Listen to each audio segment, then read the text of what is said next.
Let me know when you're ready. Ready. The indecision begins in 3, 2, 1. All right, everybody, let's get ready to rumble with the motherfucking indecision. You know how we do. It's your boy J.S. Gallo, Pacho, and Omizzi. What it do, fellas? How is everybody doing today? What do you do? What do you do? It's good, man. You know, can't complain, bro. We still here.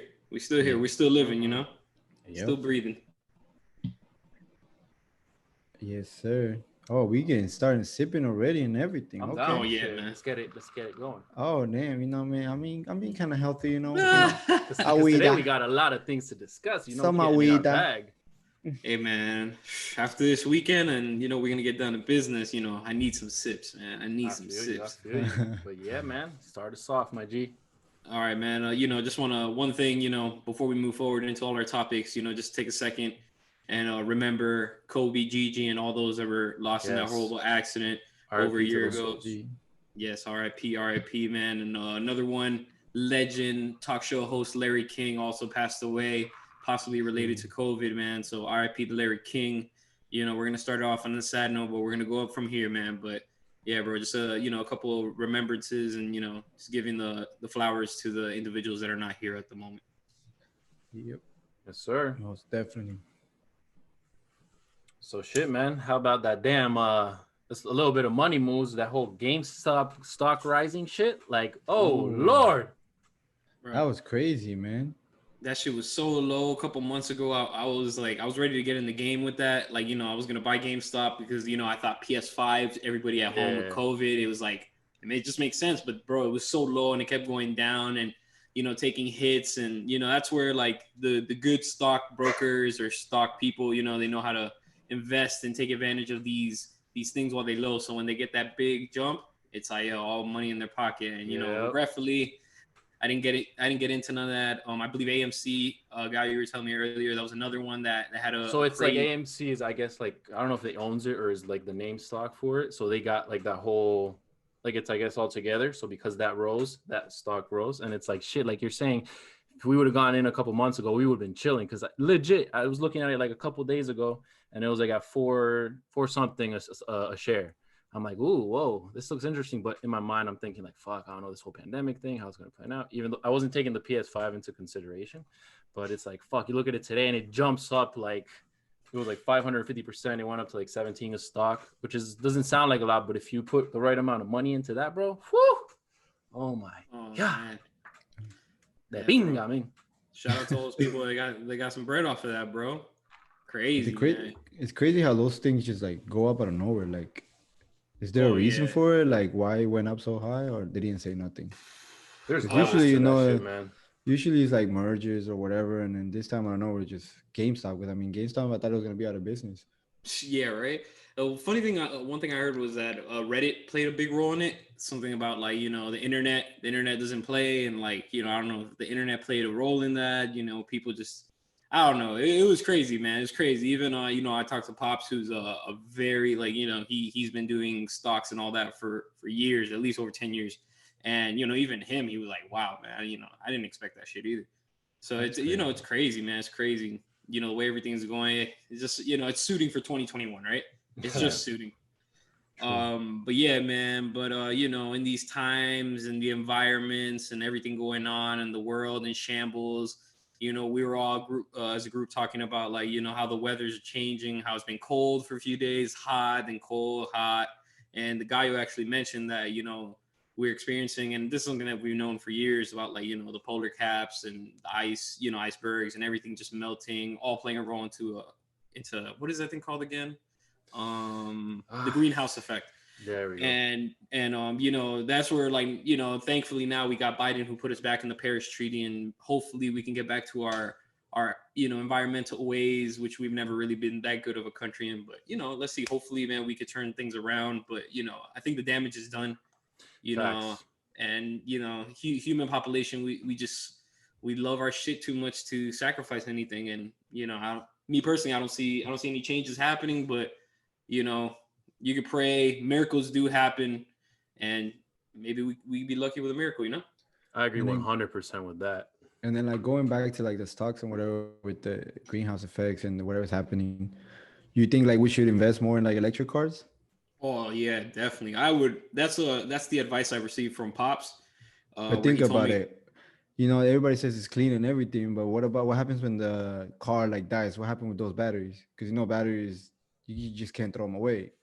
yeah, facts. So that's like Hey another man, thing. That's another thing because people are saying like, yeah, electric cars all like good for like you know, the planet, whatever. But what happens when those cars like, I mean, you don't use them no more, or the battery is just not working no more? Are they gonna just throw it in the ocean? Are they gonna like, what are they gonna do with it? well, I would assume You know? manufacturers, like, because it's like car shit. You know how cars, you always have your manufacturer warranty or your vehicle warranty, and maybe they do something where they'll take the battery back and try to work on it True. because it's a lithium battery. I don't know if that plays anything in a role in that. I don't know if it's True. maybe less than like some of the other hybrids from the past or whatever. But advice from Pops, he told me invest in Apple because Apple is really putting into works that electronic car. That So self-driving car. yeah. And Apple was down not too long ago, so that was a good opportunity to get a few shares. It was at 130. Now I think the stock's around 141. Me personally, I'm making money on Apple right now, so it's like I believe in that. I'm gonna invest in the environmental friendly options, stuff like that. Anything that involves batteries, lithium, or whatever the new type of batteries are. And let's see, man. Hopefully, if Tesla is any representation of where our our whole mind state is going to, then bro, it's probably gonna head down that battery route and electronic cars. That is true. I feel that. Good points. And back to what you were saying about like us people, humans in general, like the whole human race, not any individual tone, color, whatever. The whole race as a whole, we like our shit. We're shit eating, shit talking, shit breathing savages. And like, I also agree that I think the damage has been done, but if we could do our part, put in our 2 cents to like, We could push it delay the back. process. Yeah, Exactly. exactly. Delay it For just sure. a little bit more. I'm all for it. I'm down. For sure, man. For sure. That's definitely. Hey man, not trying to have my kids be struggling, you know what I'm saying? 'Cause it looks like we might make it through our lifetimes, but as far as We'll probably the be future like just generation- on the blink, like. Ugh. yeah, right. Gonna hit the bucket pretty soon when the shit starts to go down. But yeah, man, crazy, bro, crazy. Like we said, bro, 2021 is it's ending up to be a very crazy year. If it seems COVID, if it seems that if it seems to be like if it seems to be anything like past years, man, we could just hope for the best. Yeah. True. Hey man, it's time for change. So they say. So maybe change. This is gonna be a good change. So it could be promising. Let's see. It's early. Let's keep it moving. Let's do the damn thing. And one thing I want to give a shout out, man. Shout out to those people that can really adapt to that. Like not for the hype, but like the people that actually embrace that minimalistic lifestyle. Oof, and can really do that. And I've seen individuals in my family. I've seen individuals just on Instagram that really adopt that lifestyle. And bro, if you can really do it, just me personally, I'm just not there.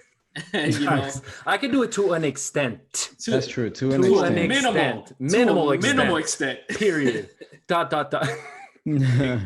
For sure, but those people that can just embrace that lifestyle and give up all their shit and just kind of like just be like, oh, I just need the few things in life, the little things in life. Props to you. We need more of you in this world.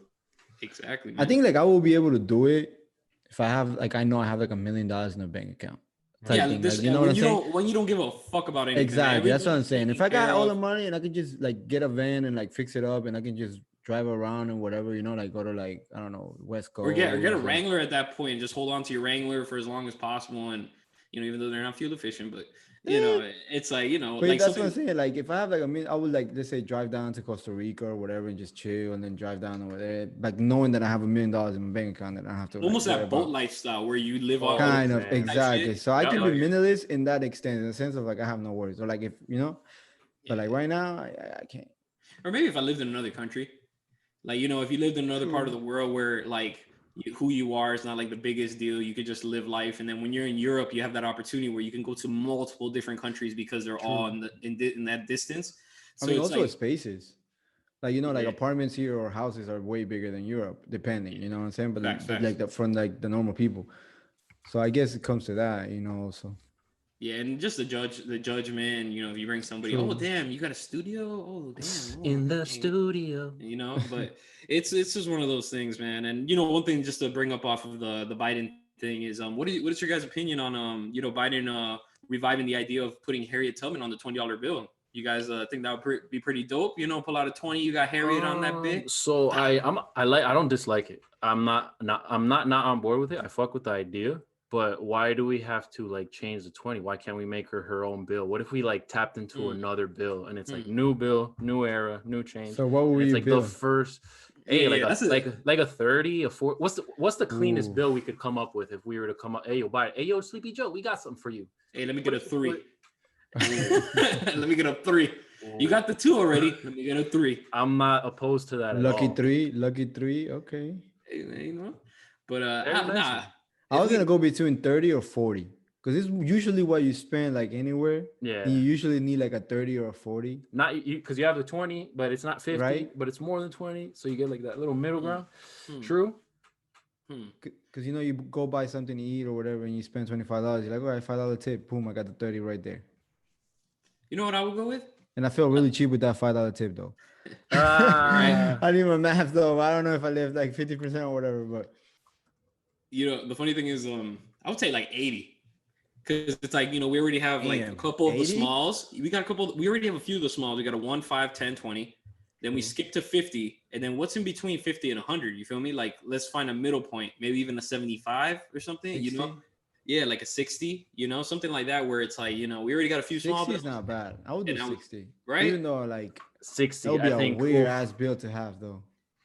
60, I don't even have a 50. It'll be I don't even different. carry It'll be 50 very bill. different, but it'll be like, oof, okay. I got more than 50 now. All right, hey man, and let's give Harriet Or Tubman what like, about? some worth. Oh no, well, he said a bill because I would say, what about a coin, like a 50 cent? Oof. Well, yeah, we've had those like a few times in our lifetimes. I think the Kennedy was a $50. True, I think Kennedy was a $50. True, you're Yeah. right. Hey, But yo, it's like- Treasury, you need us to help you out? We got you. Yeah, right. We got some ideas. And bro, and can we just say something like, what? This has to be the best thing that came out of this whole inauguration is the what? fucking Bernie Sanders memes. Oh my. Oh, that was great. Yeah. Fair to say, man was cozy, not bothering Facts, nobody. facts.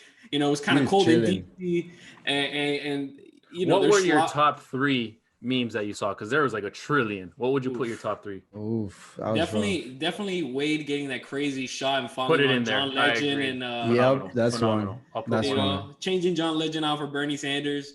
Excellent. No way in hell he would be at a Miami Stadium dressed like that, because he'll be sweating his ass off. But Not gonna Boy. lie, I'll also throw it for myself. I'll throw in as well that arm bar or whatever it's called in the MMA shit where it's like tapping about like oh yeah, straight up. Oh, those are great, man. Those are great. And you know, we're gonna get into this one later on, but even the McGregor memes were kind of pretty fucking jokes. That's The one of the not as bad sleepover- as the Robinson, but it was still bad. Oh no, it's just the positioning Yes, was for sure, for sure. spectacular. Yeah, that's like when you're not Spectacular. like with your boys and you're all watching a movie and there's that one guy in the crew that's like, Right? Kind of like that one time that we were watching The Last Dance and you and me passed out and Camacho stayed up and fucking wifey came out and she's like, true. she's like, True. they left you alone? Yeah. what's I'm going like, on? I haven't seen it, I haven't seen it. I won't Trying catch to that catch many up, episodes I can. Free 99. Oh man, yeah, great meme, bro. I'm so glad. It's probably the best thing that came out of this whole inauguration. Agreed. And I'm just speaking freely, like obviously there's greatness in Biden and Kamala Harris and all that shit, but just in the jokes aspect, that Bernie is, and I gotta say something, man. Let me just come out and say, yo, guy, you looking slim as hell, bro. For real. You looking slim as hell, man. For Who real. did? Who did? Taking a picture with nephew and he's all looking slim next to him. Like, I know say nothing. Yeah, I was like, what? for real. I just know spring break's coming up soon, so I gotta try to be like This slim a guy. little bit. Is spring break really a thing anymore? With COVID, is No, spring. Oh, no, obviously in Florida, not it's in a that thing. sense, but like I'm going back to Yeah, to I'm the pretty home sure state people are around still that gonna area, so it's like I gotta go back a little. I can't be looking back. Scruffs and rough. And people are gonna go to the beach over here. They're gonna go to Cancun, whatever. Oh, you So best I think believe it's I'm gonna be the still first one there. So No, that's I one. That's one thing that maybe Pacho, you could speak on it because You used to have your connects at the airports and whatnot. Mhm. You know, does Mexico take that shit serious? Because I've been seeing people They don't ask constantly for going. shit. They don't, right? They don't ask for shit. Yeah, because that's what I've been seeing. I'm like, yo, everybody and their mama's hitting Mexico. I'd be looking at the real. timeline and I like, ain't gonna lie. I was thinking of going in April. You know what I'm saying? I ain't gonna lie. I ain't gonna lie. He trying to but- get on that. Oye, si saben cómo me pongo pa que me invitan type of vibe. Oh, like, man. shit. You know what I'm saying? But nah, I ain't going no more. But because now you need a PCR test to come back and shit. That's too much shit. Now yeah, you asking yeah, for a whole lot of business. Yeah, now it's like too much shit. Now I'm just, you know what? I just chill, take a little break from trips. You know, I already had a trip already, so I'm gonna like chill for a little bit. respect. But yeah, respect. Cancun is wild, man. They don't ask for nothing. You see people traveling all day, all type of ratchetness, everything. They don't care. Yeah, man, I've been seeing. Supposedly Yeah, it's clean. Supposedly it's really clean. Supposedly you have to wear your mask or whatever. And the restaurants are wearing their masks. They clean the so shit. they're over you. respecting those guidelines because I've been seeing pictures with no mask. So I'm like, huh. Yeah, but I'm guessing like more in the restaurants type shit, like kind of like over here. But I guess like the servers are wearing their masks and whatever. And like I don't know how they're really doing it, but from people I heard, like, I mean, nobody has like that I know has come back with like positive. So I guess it's working. Yeah, hopefully, man. Hopefully, like, you know, it's definitely, you know, you taking a step on the wild side. Even though at this point we're getting to a point where people just, I feel like they're at that point where I just want to live. Like, bro, if this Right? shit At this hits point, me, we gotta keep living. We can't not. That- live. that's what everybody's saying. And then when they get that shit, they're like, you know, and then they're like, My I don't guess want is just, I guess also everybody just already had it. Or yeah, a you lot, already of, had lot of it. antibodies in the, You know what I'm in the saying? bloodstream and shit. Because I know people like also like their family had COVID and then they were negative, and then they got tested like the antibodies, whatever, and then they're like, oh yeah, you already had it before. And I was like, oh, Oh, shit. shit. I didn't Hey know. man, it's like they say. I don't want to come off. What is it like? I don't want like be insensitive about it, but like how they Yeah, and said this, it and this throughout is time. a Yeah, disclaimer for sure. too, just to let people know. As far as humankind has been throughout the generations and generations, bro, survival of the fittest is a thing. Not to say, you know, it can hit anybody, but sometimes, you know, the way people are built, unfortunately, they can like attack that a little better than others and shit. So I don't know. That's where it all plays a role into like, you know, taking care of the people that don't have that, Yeah, True. facts. that, you know, that immunity or that strength to, you know, battle a virus like that. You know, so that's why it's always been like, yo, don't, you know, you're not protecting me, but you're protecting everyone else around me. You feel me? Or you're Yeah, protecting all the exactly. individuals around you. And it goes kind of like how we started the podcast saying about, you know, like changes in 2021 and how everybody, like, I guess this change should be like everybody taking care of each other. You know, if you can do a little part of, if you have it or you don't know if you have it and you're wearing a mask and you're protecting someone else that has someone at home who's probably not going out because they're on the high rank of getting getting COVID, you know, you can do a little things of like, you know, like wearing your mask or whatever, so you don't infect more people and then bring that virus to your home to whoever has it, like can get it really bad. So I guess it's just everybody has to do little parts, man. Of course. And that's the biggest thing that's just like, you know, like we spoke about earlier when we were talking about the environment and just humans being, you know, it's so hard for us to give up shit, bro. And it's like, it's like, you know, it's so funny, man. I was at Walgreens and, you know, I was buying my shit. And of course, you know, there's some, you know, extroverted motherfucker like near me that's just already Always, bro. I That shit swear, always happens. and Buddy's just like complaining. He's like, oh, I can't get used to these fucking masks. And I'm like, bro, it's been a whole fucking year. Like me, it's like the mask already, like it doesn't phase me. Yeah, my face, you know, I have a lot of facial hair, so I sweat and whatever, but it's just like something I'm fucking used to. And it's like, if we're out like a whole year moved from COVID hitting us, you've been wearing a mask for a whole fucking year, you're still complaining, bro? Muscle memory. You know, I didn't even say nothing. I just laughed it off because I'm like, yo, I'm not, you know, I'm trying to get home to the fam. I'm not trying to like have a whole conversation with Buddy. But you already know if there was a Karen around, like, oh my God, how could you do that? You're crazy. You're disrespectful. Like my kids are here. Da da da da da. And the funny thing is that's where Karen would be right, bro. Because I feel like Karen would be right for sure. Karens would actually be the opposite. I feel like Karens would be like, I'm not wearing this mask. I don't have COVID. You feel me? Like that's what I feel like a Karen would do. But it's just like one of those things. Like, bro, we're a year removed from everything that happened. You're really complaining about masks still. I don't want to hear that shit. And to me, it's like the funny people, like to me, it's funny, like the people who complain about it is usually the people that wear the mask, not even 8 hours a day. Like, you know, the workers, like let's say me, I work in the airport and I have to wear a mask 8 hours a day. And you see people complain about 1 hour, or going to the store, or going to For whatever 10 minutes or some for shit. 10 minutes, and they're Get the complaining fuck about outta I don't here. want to wear. I'm like, bro, you don't wear it for 8 hours. Like, Come chill the on, man. fuck down. I Bro. Come agree, I on, agree. bro. Come on. Oh, But it's man. just like, you know, some people were so entitled, and you know, Mhm. it's just one of those things where it's like, yo, bro, like get used to it. I'm my mindset on this mask thing is that we're gonna use it for the next 5 to 10 years. I Like, feel so too. and me personally, like I don't know about other people, but me personally, that's how I see it. Like I'm Yeah. getting myself prepared that I'm gonna have Oh to yeah. always have one handy, you know, before I leave my car, so I don't have to run back to my car. Make sure I have Definitely my one in mask the in my car. pocket. Yeah, it's Definitely like, one in the car at come on, least, come on. just in case. That's And true. common courtesy every so often, it might be due for a little wash, depending on Oh. what kind of Yeah, mask yeah. you have. For sure, man. That's smart, bro. Let's not get lost in the sauce and forget True. that bacteria piles up in those warm, Yeah. humid Oh, places. right. You're wearing a And- mask. That shit might be filthy as hell. I'm not Exactly. saying I'm not wearing a mask, but let's say in that case, that's a filthy ass mask right now you're wearing, and you're just breathing that shit. And for individuals that have beards get dirty. Facts. Beards are Yeah. like they've stated could be the dirtiest thing on a male's body because we don't wash it. So it's like imagine that we're compiling all that bacteria from the mask too. So yeah, man. Hey, you know, I'm glad you said that, Gaio. Everybody out there, go wash your mask, man. If you don't got, if it's not disposable, go wash that shit. Wash shit that doesn't- shit.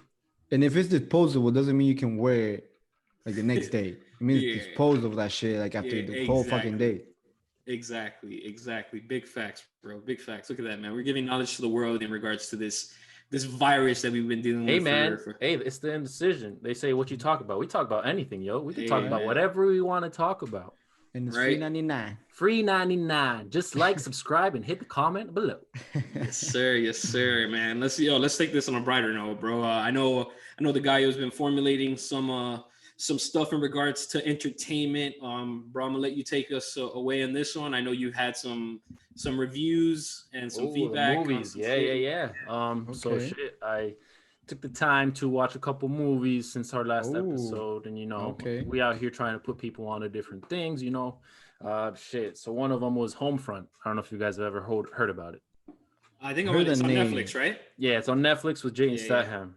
Yeah. How Bro, is it? star-studded cast. I'm not even gonna lie. Really? Like I will Okay. say, Jason Statham. You already know, like he's just gonna bust everyone's ass. Like he's gonna fuck everybody up pretty much. But That's what we expect. but we had Winona Ryder. Sorry, we had the Black Swan, Omar Benson Miller from Ballers. We had Frank Grillo, however you want to say it, the dad from Kingdom, and he's like that badass dude that also was like, I don't know which movie it was, if it was Captain America or one of those guys when he's in the elevator and he's got to like fight all of them off. Oh, okay. Got you.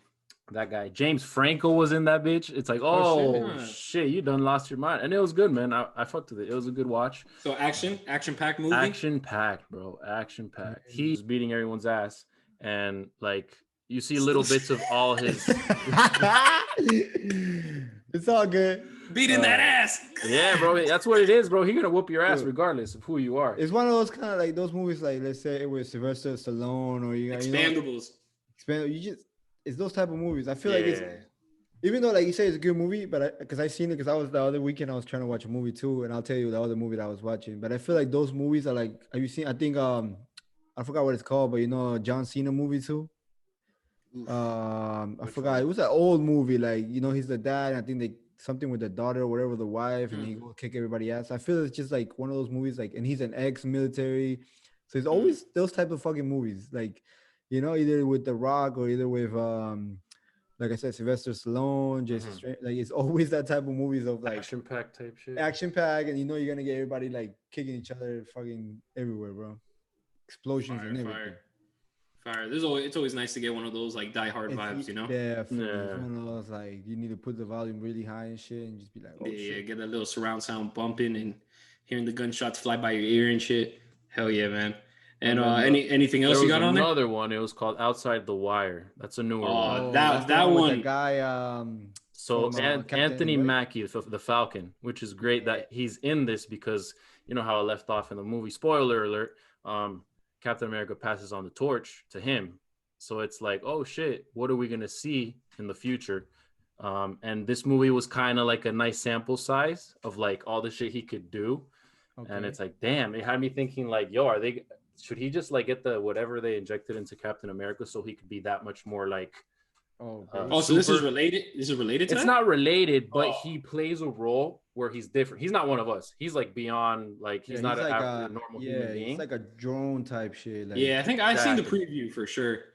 yeah. And it was pretty intense because I haven't seen that bag of him because he kind of plays more or less the same role, but this one he was very like stern and like badass. He was type also the main commander-in-chief. role too, because he's usually like, you know, Mhm. like I guess I don't know, the psychic Co-star or whatever. Yeah, star or whatever. And then I felt like this time he was like actually the main role, right? yeah, You know, it's Yeah, funny. kind of because the main role was some guy from Snowfall, like the skinny. Oh, true. The one that's like he's with him, right? Yeah, protagonist and antagonist. Okay. Because I haven't seen the movie, but like I felt like from the previews, like Mhm. I guess he was gonna be like kind of the main role or whatever. But You know what's crazy? I always look at him and I think of 8 Mile and Yes. Eminem Yes. tearing him, Yes. Yes. tearing him up. Oh man, yeah, Uh, that's crazy, bro. the other movie that I saw this weekend was good too. Was The Vanish. Vanish. It's on Netflix. Yo, it's Sounds fucking familiar. good, Yeah. bro. Sounds So familiar. what is basically? Well, I mean, I don't want to say too much, but I guess Spoiler it's just alert. like a little nah, synopsis. no. I just say kind of something like a synopsis. So it's like this family that goes into I guess like an RV camp, whatever, you know, like a lake, and then their child disappears, and it's just like a whole world revolving around like search parties and murders and I might have seen that. Who's like the one? There's like a good actor in that one, right? A familiar face, I think I saw. Nah, I don't think none of them are familiar. No, I Okay. think this one is just like unless it's like it's people like other movies that, or Mhm. series that are famous and I really don't know them. But yo, like how it twists around, it's fucking really good. Hmm. Like you're gonna be ended, like you're gonna think like, oh, this person did it, this person did it, and then you're not gonna believe who the fucking did it. You're gonna be like, what? It was them? Yo. Like shit, like it was what? That's I'll crazy. add it to the list. Yeah, it's really good. I recommend it. So one thing that you know, off of what you just said, Bacho, yeah, don't you guys hate movies that like ruin, like, you know, if you ever want to do like a road trip, or you know, like these movies that just Hostel. Hostel, For real. what is it, the Hills Have Eyes, Oh, like Eyes, all yeah. those things where it's just like, you know, little like, and the funny thing is, you know, you're watching one of those movies and you're like, but you see them so happy and vibing and shit, and then it's like, oh fuck, man, I know something's gonna happen. I know True. this, you know, this is a horror movie, this is gonna get bad, or this is a thriller, it's gonna get bad, and it's like, you know, it just gets you like, damn, bro, you ruined camping for me, you ruined It's like all those the Jason trip. movies and whatever that you like, Yeah, yo, bro, I ain't you getting wanna no do fucking cabin now, nothing, right? You want to bro. get a cabin with your boys and whatever, and chill and drink, and you Strangers, bro. realize, fuck that shit. I ain't You doing low that. key sleeping at night, like, damn, bro, I remember that one movie, that shit can Right? happen, you know? Why we That so shit deep in really the happened. woods and shit? Like, Who's yo, keeping why- watch tonight? Yeah, facts, man, facts. Like, oh fuck. You know, one thing I'll say, as we transition from movies, which I'm glad both of you, you know, definitely I'm gonna try to see if I catch those few movies you guys mentioned, but TV shows, man. I finally saw like the first episode of WandaVision, and it was very hard for me to lock it in and try to get another episode in, bro. Yeah, you did it. I haven't been able to do it yet. How was that shit? Sounding I Um, haven't into it. watched it either.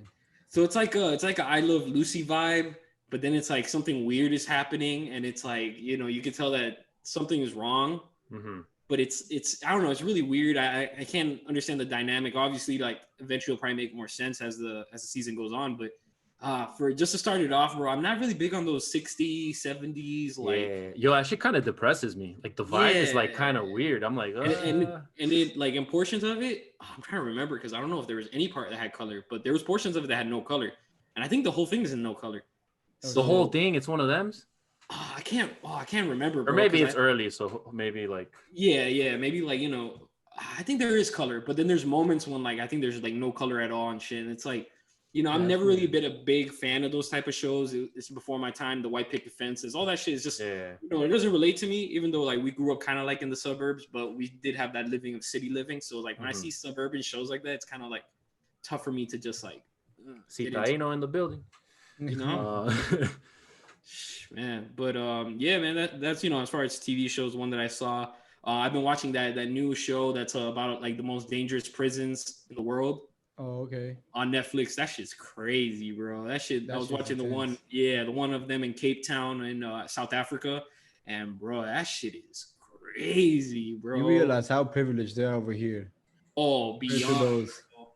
beyond. And yo, privilege not only for like some prisoners, but privilege for guards.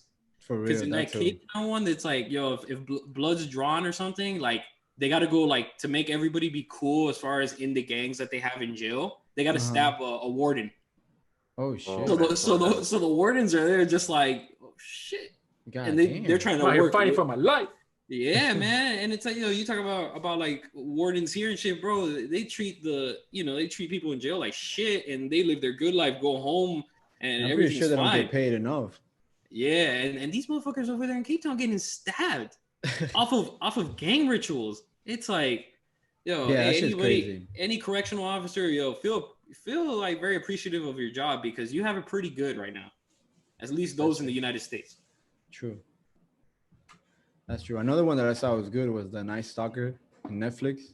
Oh, I didn't finish it. Like I was watching it wife, and then she just ran off and That finished shit it. was good. That shit was good. Intense, fucked with right? it. How Really could it go? intense. How could it go that long?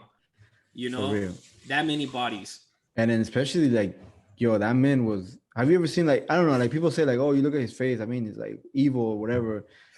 Bro, this guy was like, you look at his face, it's like this motherfucker is evil. On Manson level, or Some people just have that fit, that look. Right? It's like, oh shit. yeah. Yo, but like Yeah. everything, like the eyes were like black. You were like, this motherfucker, like, I don't know. That was weird. That was really weird. Yeah, facts, man, facts. All right, man. Continuing on this entertainment dialogue, let's get into some music, man. I'm gonna start off. We were talking last episode about the Kodak Blacks. He got freed, and what can you expect, bro? The track "Last Day In" was dropped, having that signature Kodak flair. Giving a little bit of that just talking about his life. You hear like references to his mom, and it just seems like a very appreciative Kodak Black to be out of jail, and it looks like he's gonna do things right, man. So glad to see what's going on with that. Any music you guys been kind of listening Hey to? man, I'll hit it with that Latin urban music. Tell them. Freaking Los Dioses Anuel and Ozuna dropped the album. I would say it's pretty fire. Like the way it starts off, it's already like, oh shit. Yeah, bro. And then like when I heard that shit, I was like, I got hyped, bro. You can't start it with some WWE music and then it's just fire, man. A couple Fire. songs might have been whatever, but not a lot of albums are gonna be fucking bangers after especially bangers after collaborations. Yeah. Because it's hard for two artists to fuse that. Definitely. that- I will say one thing on that. Break it down. Anuel was mentioned how when he sings or does his thing with Ozuna, he feels like, bro, it's like Kobe and Shaq, Wade and LeBron, like they're a dynamic duo. And like I can kind of relate in a sense of like, how you've been referencing the whole when we shits and giggles, throw it down in the kitchen, in the studio. It's like, man, there's someone I know that I kind of have that same vibe with, that it's like shit, it just flows different and it hits nice. For sure. Algo diferente, And another one I had was La Esencia by Jody Boy. I think he killed it. A little short, 7 songs, too short for me, but I'll take it. I ain't gonna do that. I'll take it that one. Yeah, because that's the Dioses for me was like they got some fire songs. It's just I was a little like expecting more because all the hype of Anuel say he retired and Ozuna kind of getting back with Anuel, making more. I don't know, but to me it was a good album. Couple songs, not that many. Like didn't drive me crazy. And then but Jody Boy's album, I fucked with it. I mean, he always drops that little like nobody fucks with him. When you least expect it, it's like, oh when shit. you expect to drop something, you're like, oh fuck, here we go. Now I'm all lovey-dovey and shit. But yeah, I haven't heard Chorus Black single, but I'm gonna have to listen to that because I mean, come on, he's a Florida boy, so we gotta support. Yeah, you gotta Of rep. course. One thing I'll say about the collab album, off of my hearing, the first song got me really hyped, and I kind of went down. I think one song called 100 or Cien, like that was pretty fire too. Or is that the intro? I don't know. But pretty much when I was listening to it, the only thing is just, and this has been my biggest thing with this genre of music for a long time because I've always been a fan, but it's just like, it seems so repetitive, bro. It seems like some of the shit I've been listening to for like the last 5 years. And sometimes I kind of want these artists to get in that experimental bag, take it down a road that we're not used to. That's what we're seeing with Bad Bunny and, J Balvin. And it's just like one of those things where it's like, give me something I'm not used to. Give me something that's out of the ordinary. Give me something algo diferente. Give me something that is going to make me sit there and be like, like, something just really gets that head bobbing. When I was listening to it, it just got me in that same original vibe that I always get in when I listen to Anuel and Ozuna. So I was disappointed in that aspect, but overall, great album. You can't take away what they did as far as the body of work. True. Good point. I agree. Maybe they're just I'm not to say knock them for what they do, but maybe they're just not those like trailblazers like your Bad Bunnies and J Balvin's. But yeah, good point. Yeah, man, and just to get into a little conversations of actually, before we get to the fashion, I want to mention something while we're in the kind of radius of music or the zone of music. What do you guys think of Trey Songz getting into that fight at the AFC Championship game? Have you guys seen that? Oh, I missed it. What happened? All right, so pretty much, it seems that Trey Songz was at the AFC game. The Chiefs against the Bills, and I guess some fans said something to him. He went back, kind of said a few words, and then they were going back and forth, and then police took it upon themselves to not go to the people that were talking shit to Trey Songz, but go to Trey Songz. They start going at it with Trey Songz, and then I guess in that process they tried arresting Trey Songz. Trey Songz wasn't having it. It turned into like a little brawl, and next thing you know, fucking Trey Songz had the cop in a headlock and was like full on locked in. And yeah, man, they took him to jail, but I think they did release him. I don't know what's gonna move on from that, but in the day and age that we're living in, being a black man in America, I feel him, bro. What if you're thinking in that moment, it's like, bro, what if they kill me right now? What if they choke me out? I gotta go on the offense. I gotta do something. And a headlock is a lot better than swinging at a cop. At least he's like, yo, man, like he could kind of be like, yo, like, oh, lay off. I'm not doing nothing. Like, leave me alone. So it's one of those things. It's crazy, bro, just to see that happen. And best of luck to Trey Songz. You never know how the law is gonna take out one of these artists. Yeah. I mean, luckily for him, he's a celebrity, so he probably got that right, the good lawyer. But if it's like a regular person, oof, boy, damn, might be shit out of luck. But I feel like also sometimes like being a star or whatever, sometimes they feel like they can't take shit from nobody. True. So they get too sentimental, whatever you want to call it, and then they create all these problems because like they're on their high horse over here. Yeah, because I have like one of those cases like that, like where I work at with someone, and then like, bro, he took it to another level. I was just like, bro, you know how many people probably like say shit about you like on the internet or whatever? You're really gonna like make a person lose their job because they say something to you? Like, it's ridiculous, bro. Like, I don't know. Sometimes I feel like it's just too much, bro. Like, I mean, I get it, like the times that we are right now, but how you gonna headlock a freaking cop in a freaking game? Like, everybody, the cameras are gonna be there. Everybody's gonna be like, I think you can do it more civilized in the sense of like, yo, look who the fuck I am, whatever. Like, if you want to throw the card like that and just like, look who I am, and this person over here just being disrespectful, insulting me. He could have taken it a completely another level. Like, I don't know the situation. Maybe the cops were saying some things, and then it escalated to something else. But of course, if you have that type of, I guess, a stardom or whatever, like, you can say, you can take it a different way, And sometimes I think they go over their head and think they're untouchable until shit hits the fan. And they're like, oh, the one thing, just and it's not, I'm not giving him the benefit of the doubt. At the end of the day, yeah, I guess that's true. But the one thing is like, damn, at a game, knowing how you are at a game, maybe you've been sipping a little bit, pre-gaming, stuff like that. Maybe he wasn't in the best mind state to make that decision. But Well, this isn't practice. This is a game. But I guess it goes into like any other sporting events, because you're gonna go to like any sport events, you're gonna have someone from another team scream at you, and you're gonna be drunk, whatever. You're gonna curse. I don't think this situation happens, like like whatever, people get involved, or whatever. But I mean, it's gonna happen. You're gonna have someone else from another team scream at you, curse at you, tell you. I'm not gonna lie, I can't.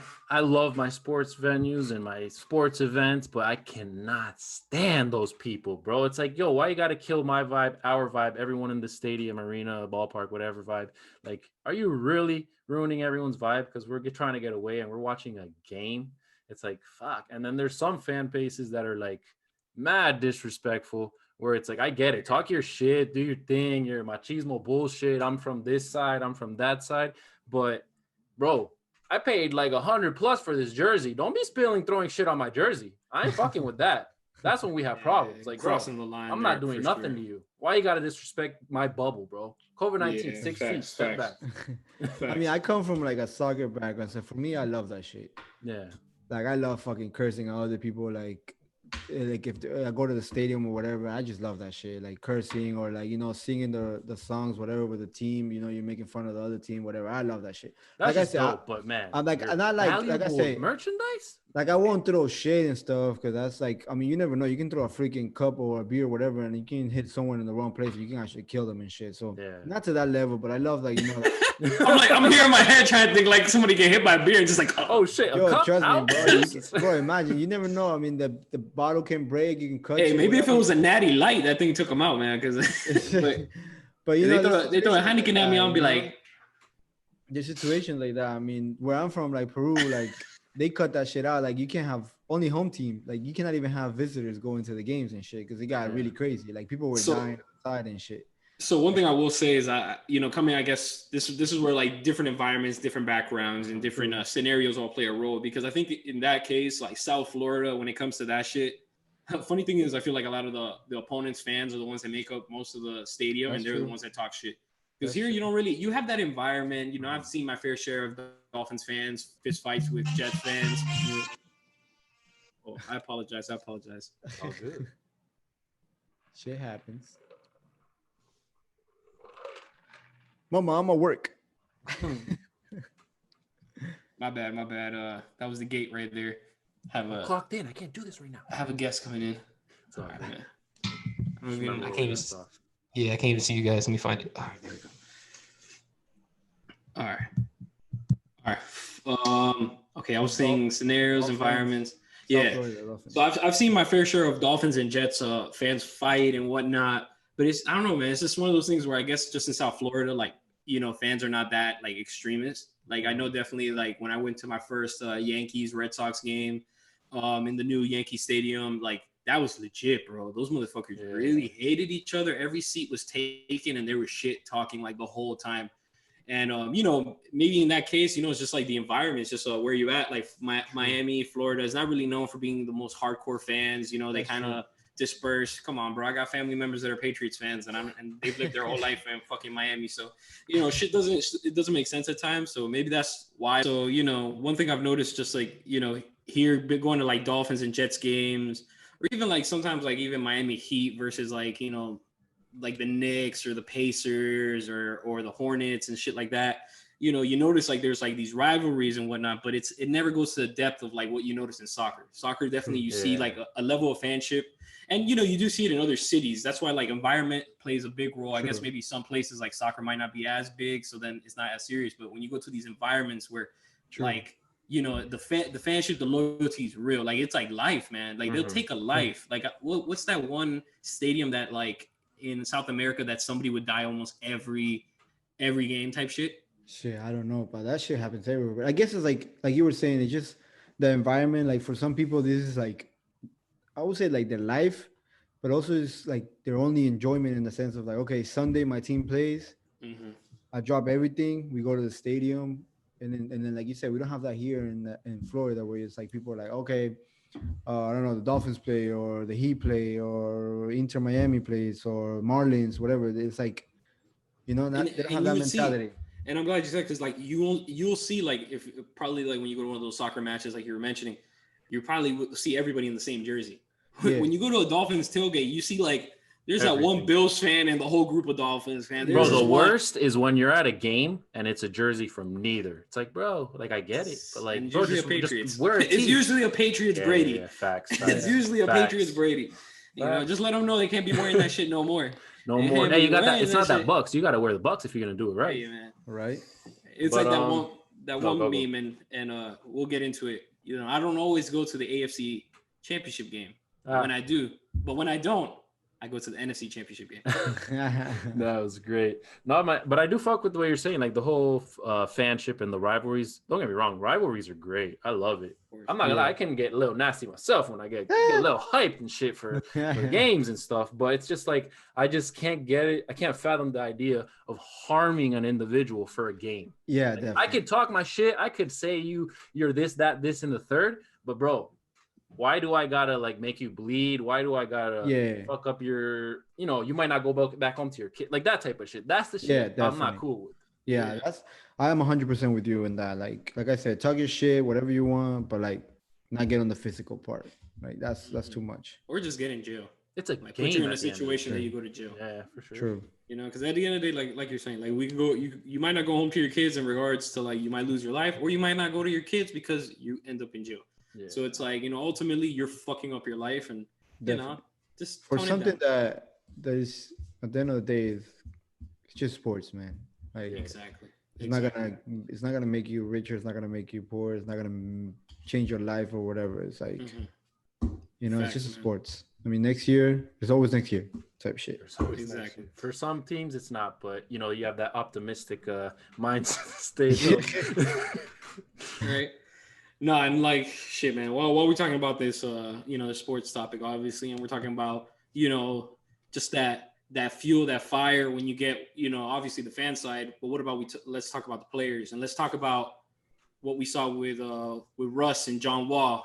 You know, epic little Oof. battle. You know, that's intense. That's former feisty. teams. Yeah, I'm gonna say like Wade.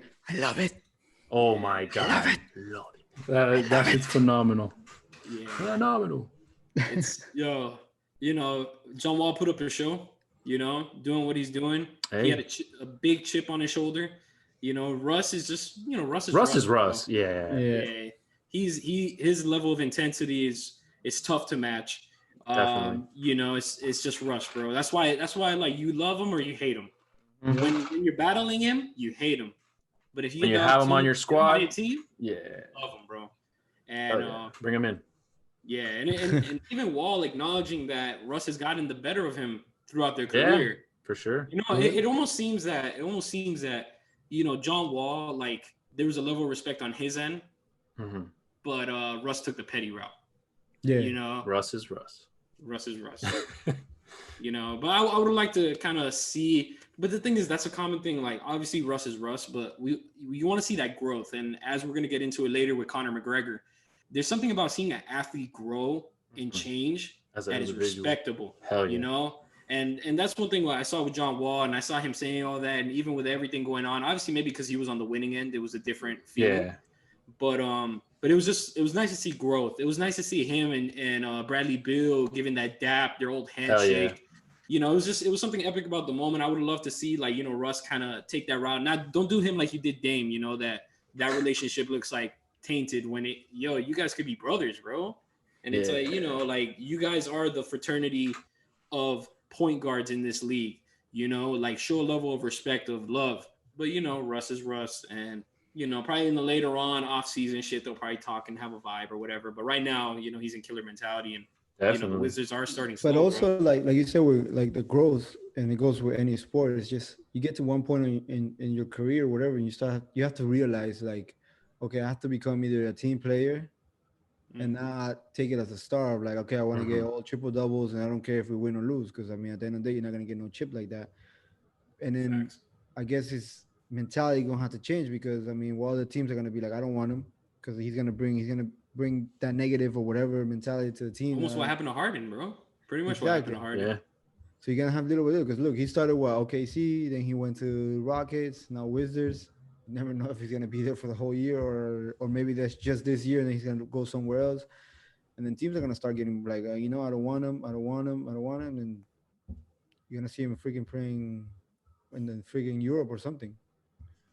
Yeah. It's not gonna get to that, because I mean, he's no, of course his level of talent is exactly like any team will take him, even if they know they're former gonna take the season. MVP. Yeah, But if he wants to get a championship, which I'm pretty sure that's what he's going for, he's gonna have to change his mentality in the sense of like, okay, I know my mentality is killer mode. I'm gonna go in and kill everybody. I don't care. But teams are gonna be like, yo, you know what? I'm done with this guy. Like, we can't do anything. You know, one thing that like, you know, it really hurt to see after all that went down is to see, Bradley Beal was shook, bro.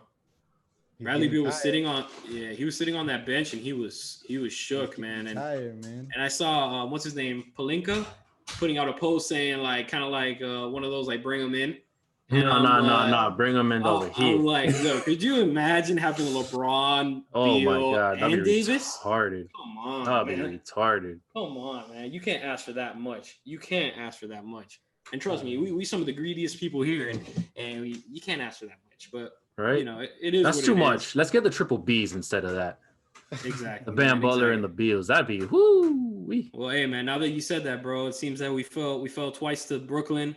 They got the best of us. 2 great performances by Bam, showing out like the star that he is. There's no more saying that Miami doesn't have a star. Miami has a fucking star, a superstar. 2 stars. The only thing I'm gonna say is that I didn't like too of much. course. It's just that he was getting way too lovey-dovey with that side over there from Brooklyn. So the thing is, Kyrie knows him since like high school. So Kyrie's like, bro, Oh, this okay, I guy's didn't for know that real. part. He even said like, yo, yeah. it's about damn time he dropped 40. Like, Okay. not about okay. damn time, but something The along kind of those song, lines. you know, he did a little like funny thing of joining like when they were doing the huddle or whatever, and then the jersey exchange and this, and I was just like, whoa, hold up, my man. Yeah. No, that was more than basketball. That was more Okay, than basketball. okay. Just saying, just throwing it out there because I was like, yo, I feel you though. you know. Yeah, man. But if you're looking at it, Bam is putting up Greek freak numbers. Like, it's time for him to be acknowledged. It's time for him to be in the talks for MVP. It's time for him to just like, bro, you guys already failed in not giving him most improved player. Don't slip on this one. Obviously, it's always going to go to the team that's just more in the starlight. And, we have to recognize that we were on the benefiting side of that back in like 2012 or whenever LeBron got that MVP with us. But, at the end of the day, man, it's just like, it's crazy to see, bro. Bam is, I remember sitting with Gallo, smoking some cigars, watching the draft on the iPad in my parents' backyard. And it's kind of like, damn, we got this guy Bam. And then we kind of heard the backstory, and it's like, oh, he flipped the table when he was a jit, and they call him Bam Bam. And then it's like everything just started falling in line. And as, the years have gone by, look how many years he's in now. And it's just like, he's a baller, and it's crazy to see, man. Really crazy to see. Yes, sir. Yep. Yes, sir. That's Bam out of bio number 13, the starting center for your Miami Heat. Right? Who should probably be a 4, but, Hey, I would love a 4 and like a super 5, but we make it work. You know how we do it out here. Man. Better than anything we've had in the past. Shit. But man. But as we proceed, man, I think it's time to get into a little football. We gave a couple little predictions there. I was extremely far off, so I learned my lesson. I will not be giving any more scores anymore. Me too. Man, it's official, solidified. Super Bowl 55 with the Chiefs and the Buccaneers. How you boys feeling? We got the GOAT and the baby GOAT. Who's it gonna be? Facts, man. Facts. I think it's officially the time to pass the torch. And as sad as I am that it has to be an AFC team that's going to take the torch and probably be the dynasty for another 10 years. It's man, I don't know what to think, bro. Honestly, it's better than the Patriots. Better than the Patriots for sure. But I would love to see the Dolphins make it into, and then as we transition, bro, we're gonna get into, of course, the elephant in the room.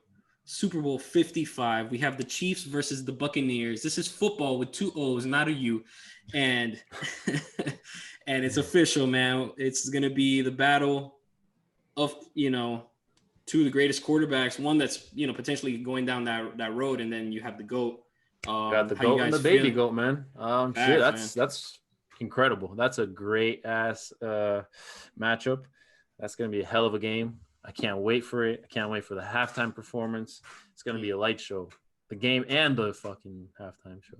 And you think it's gonna be fans or no fans? So I think it's like along the lines of 22-ish thousand fans and like 700 and 7,500 essential 22? workers. Damn. That's high, right? And like 7,500 of like essential worker type vibes. Like they get to go in like first priority. You're talking like a 30,000 almost? No. It's 7,500 of like out of the 22. Yeah. Out of the 22. Okay. But in total, more or less. Totally into 22. Mm-hmm. That's a solid number, bro. Yeah. That's enough. That's enough to like have an effect as far as like fan energy in the room. Yeah, type shit. exactly. Yeah. Like we spoke about earlier, the environment, creating the environment. Yeah, that's insane, man. That's insane. I love to see what's gonna happen. Honestly, obviously we want to root for like home state, give Florida its flowers, but I just can't go against the Chiefs, bro. Yeah. Mahomes is just that dude. Tyreek Hill is just that nasty. Kelsey is arguably the best tight end in the league. It's just like you can't fuck with it. And let's not even, like move away from just the coaching. Like that's great coaching. That's elite coaching right there. This man has a championship caliber Hey, mentality. and for those who don't know or don't remember, Andy Reid got a little, he got it in the back of his head. Once upon a time for the Philadelphia Eagles, he lost to Tom Brady and the Patriots. So I'm sure he's like, hey, bro, not today. Not today. Facts, man. Facts. That's true. So who you got?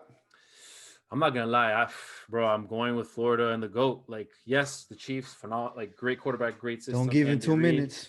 Don't give him 2 minutes. Are you thinking emotionally? Or are you thinking like nah, actual? man, like, yes, obviously emotionally with the whole home state, blah blah blah. But bro, the GOAT, it's in Tampa Bay. Left. I don't know. I feel like the story is too perfect to not happen. Maybe it gets ruined. I don't know. But bro, it'll be like insane. It'll be ridiculous if he pulls this off. No one can talk shit. You can't even hate on it because everybody not likes at to all. hate whatever. Whether you fuck with him or not, you cannot hate. Like, And I feel he like did what he did. like Tampa doesn't If he have that does. much pressure as Kansas. Kansas, they won last year, right? So it's like, the pressure of like, okay, can you make it like? But can what you about win the again? pressure of like actually winning in your city? Yeah, I think Yeah. they definitely have more pressure than the Chiefs. But I it's would just say. one of those like, let's say at the beginning of the season, people really like they had Buccaneers like because they have like a lot of weapons, but it wasn't like how it started. They were not like, oh yeah, the Buccaneers are gonna make it type thing. And now that they made it, it's like okay, hometown, yeah.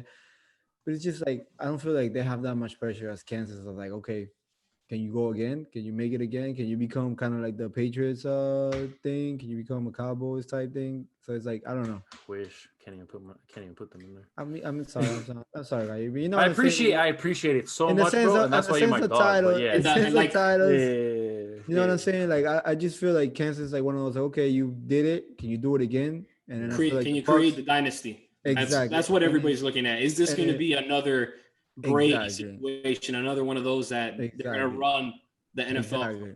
for future And it's years? one of those like the Bucks is like, okay, you made it. Wow, it's great. Like hometown, first time a team fucking plays in their own hometown for a Super Bowl type thing.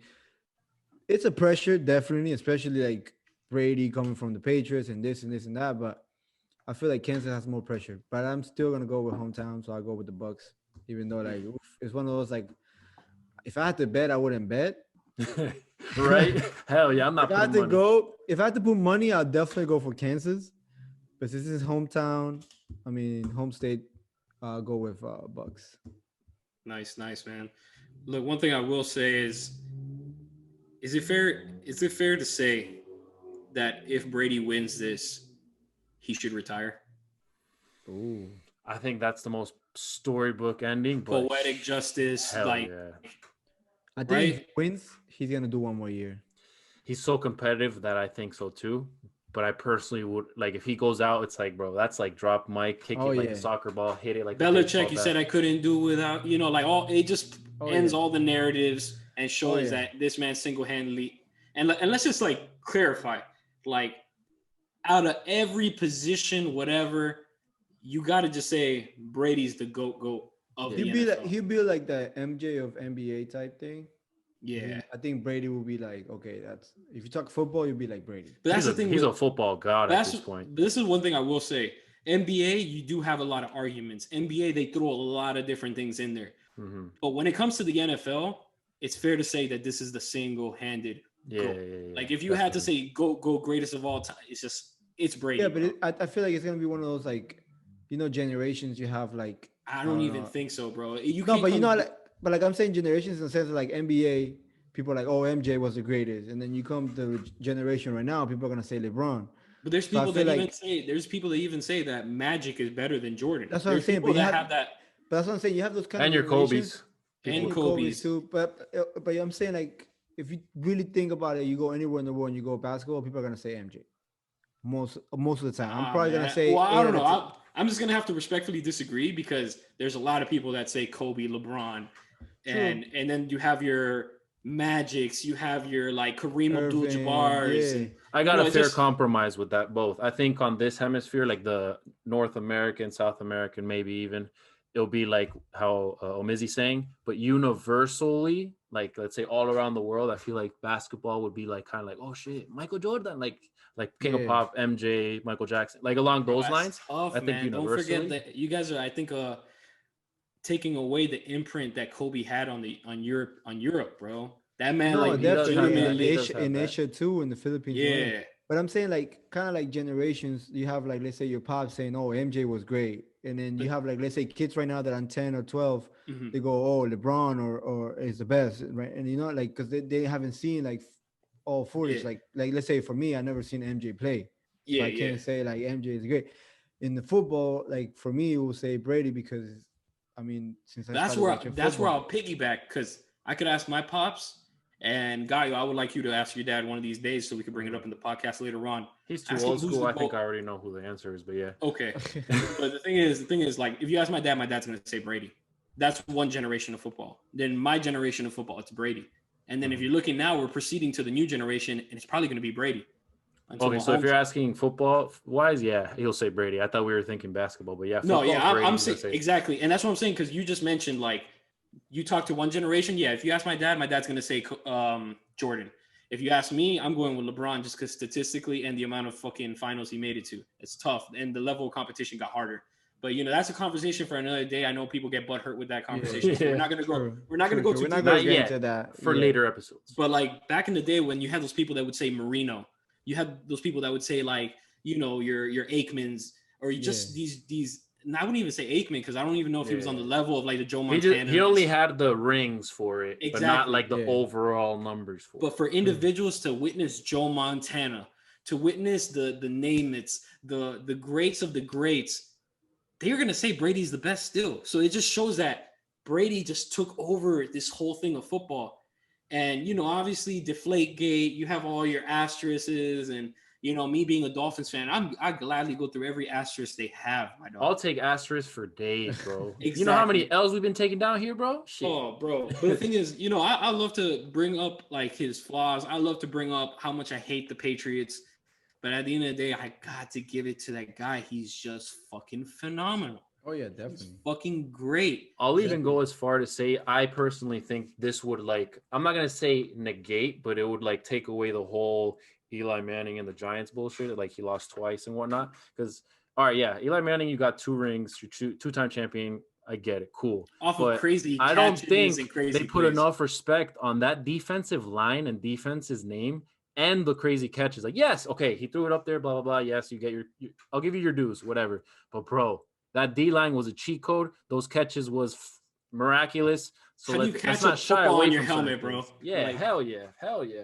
I think Eli gets too much credit. Not to say he hasn't done his thing, but course. he gets way too much credit in my book. But I think this would help, people look past that two-time phase.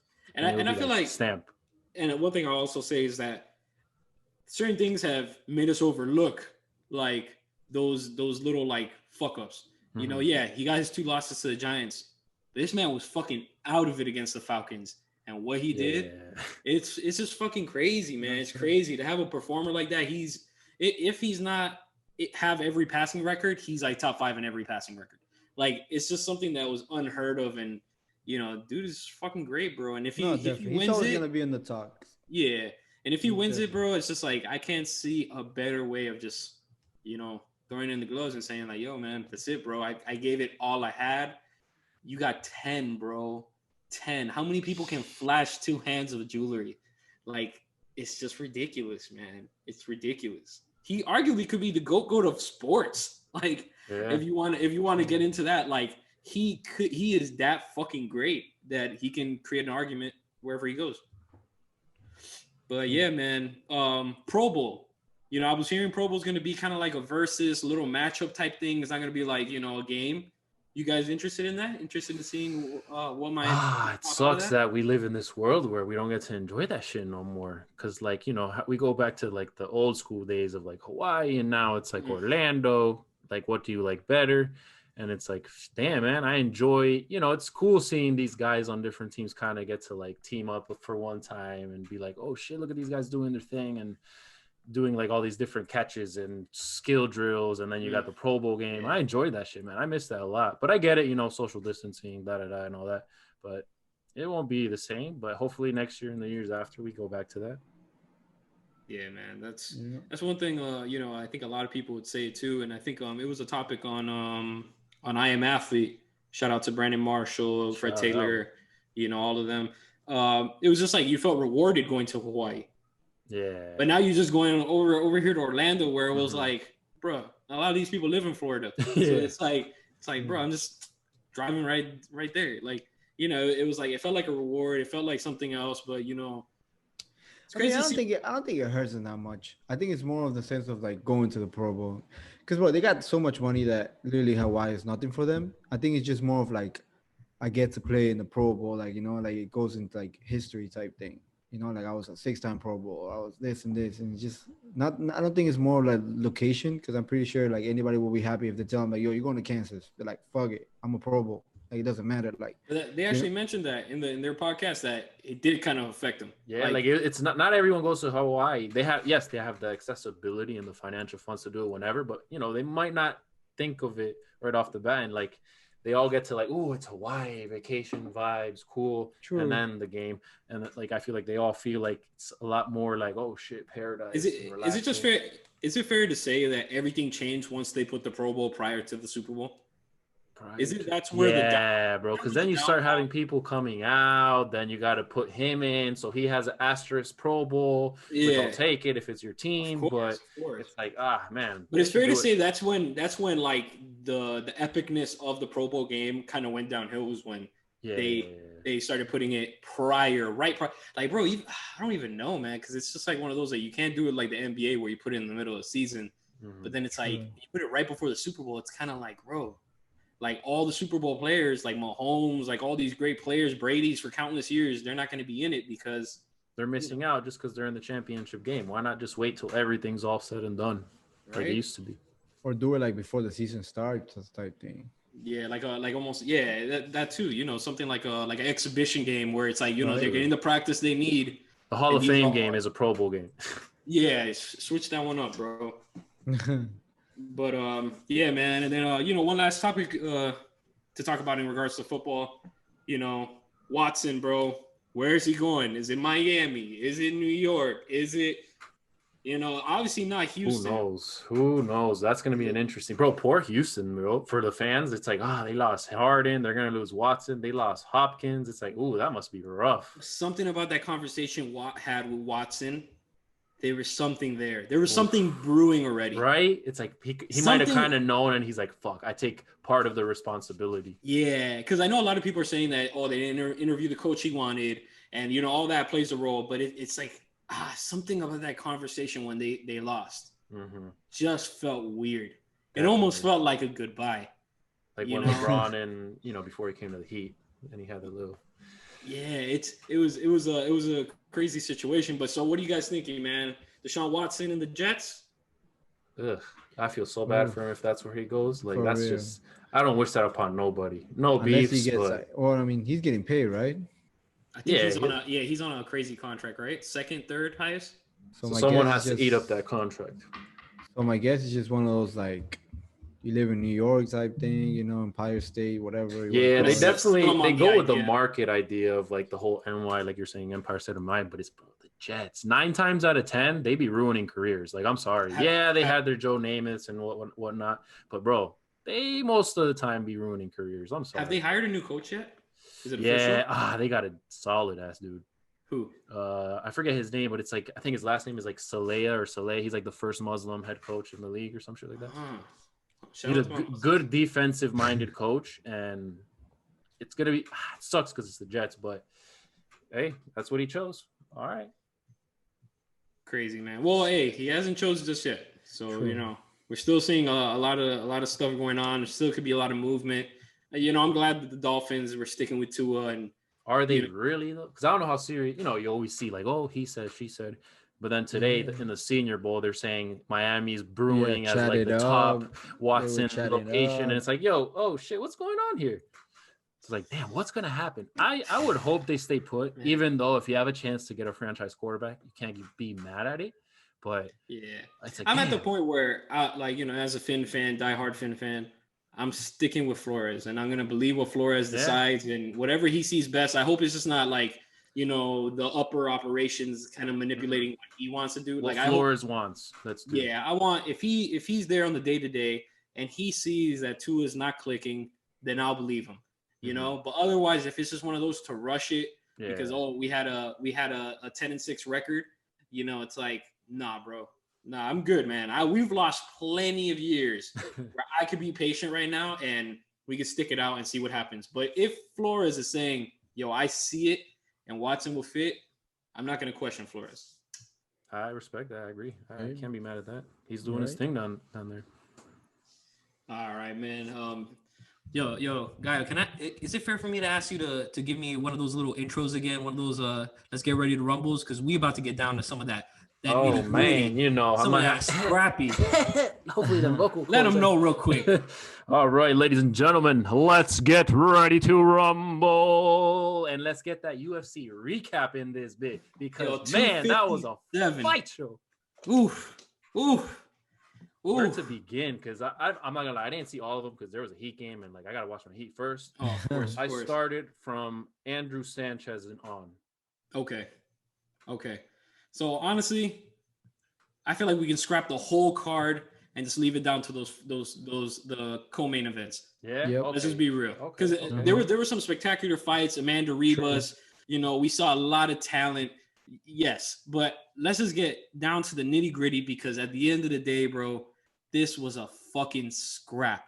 Yeah. This was crazy. If anybody expected these turnouts, I'm sorry, bro. You should have went to Vegas. You would have made a lot of money for yourself. But me personally, I did not expect that. I did not expect the Dan Hooker and Chandler. I did not expect the McGregor and Poirier. And man, I'm gonna take a second, bro. I need a breather. I need an Take it inhaler. easy. Take a breather. Take it easy. Before Take it we easy. get to like the nitty gritty, I'll say just one thing because I had it in mind.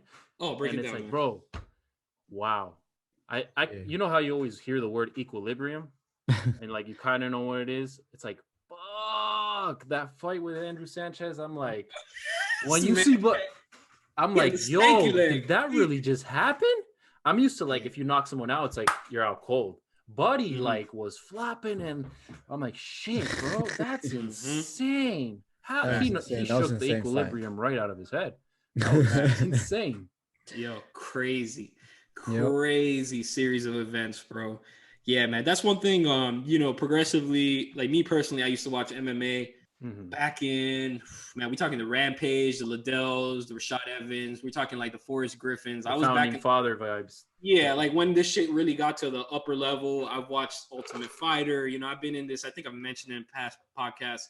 And then I had a little spree of just like, you know, I just got into, bro, Miami sports was everything to me. So that's what I spent all my time watching. But now I'm picking up again where I left off, man. And it's just like, bro, and you know, Pacho's been about this. Pacho's been watching fights for a minute. And Gallo, as you're progressively getting more into this, like, what do you feel now, like toward UFC, like from what you used to think before to now? Like, what is your I will say I've always appreciated, because honestly, the idea of combat sports, I've always been somewhat infatuated. Maybe not like as much as all the other sports I mess with, but bro, growing up, my favorite movies were like the blood sports, the Never Back Downs, all those nitty gritty, like, and that vibe of being able to just kick anyone's ass if like they try to fuck with you. The concept of that is like beyond me. And I think it's great that they've been able to like progressively get better, and like Dana White, phenomenal job of like what he's done with this brand. And it's like, yo, props, shout out to them. Keep doing what you're doing. I fuck with it. And I think it's great.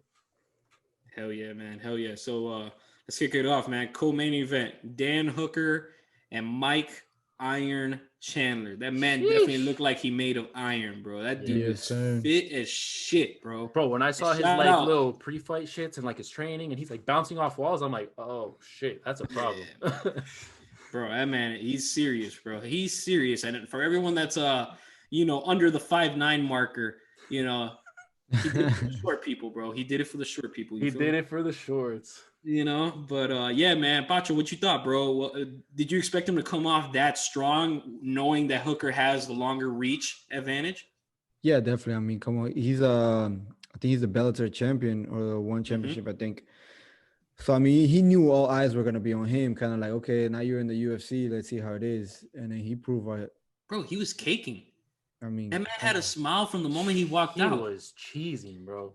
And then you look Hooker's like kind of timid. And I saw Hooker's fight against Poirier, And I don't know, man. Something just felt off. The energy felt off, and that was crazy to see, man. I didn't expect that. You know, I thought Hooker would kind of throw some leg kicks or maybe some jabs, kind of keep him at reach, let him know, like, bro, I'm way longer than you. So that's where like that smaller game comes in, and like if he's in you and he's got you with all this inside, bro, it's like fuck it. Once you're in, bro, you're done. It's a wrap. Yeah, man. If you can't like fight off that inner game, it's like, bro, first round knockout to begin your UFC career. That's a hell of a way to start. I mean, they got some good fighters in Bellator, so it's not one of those like. He faced I believe it was Dan Henderson, who was a former UFC fighter, former champion. So it's not one of those like, you know, like, oh, he comes from like, I don't know, some random place. Like he comes from Bellator where they have good fighters and good fights, and it's one of those like, I feel like he had a little bit of pressure. Like, okay, now you come to the UFC type. Man, he proved it, man. He's man. How do you feel about him? Like, I don't know if you peep this towards when he's walking off. He's like, "Hey, Khabib, I'm coming for you." I'm like, "Yo, tranquilo, take it easy. I get it. You did good. You're a baller, but yo, take it easy." He's trying to bank. Let me say something real quick, man, because you know, I watch Ariel Helwani and DC. And they talk, and let me do a correction. I said Dan Henderson. No, it was actually Benson Henderson that he beat knockout at Bellator 243. So let me correct that. But yeah, man, one thing I would say, remind me, what was I about to say? Just forgot. That threw me off. Bringing up, like, how do you feel about Chandler coming at Khabib? Yeah, so he watches his podcast, I guess, that I watch as well, the Ariel in DC, and I guess they were talking about him like, oh, yo, if he wins, he should go Ric Flair and call everyone out. And that's why if you watch at the end, Chandler looks over at DC who was commentating. He's watch. And that man unleashed, phenomenal. Right? That's hard to do, man. You don't write victory speeches better than that. Yeah. You know, like that shit was on the point. And then on the post conference, this man had the audacity to say, yo, Khabib, if you come back, I promise you he'll be 29 in Chandler. He didn't say 29-1. He said 29 in Chandler. Ooh, that boy was feeling himself. Bro, he could have fucking took his... If that was me and I hopped off that fence, my knee was out. Oh, like, my God, bro. Did you see that? Wildly. Hey, but he cleaned it up because he caught himself. Yeah. A normal person or one of us, it'd be like, shit.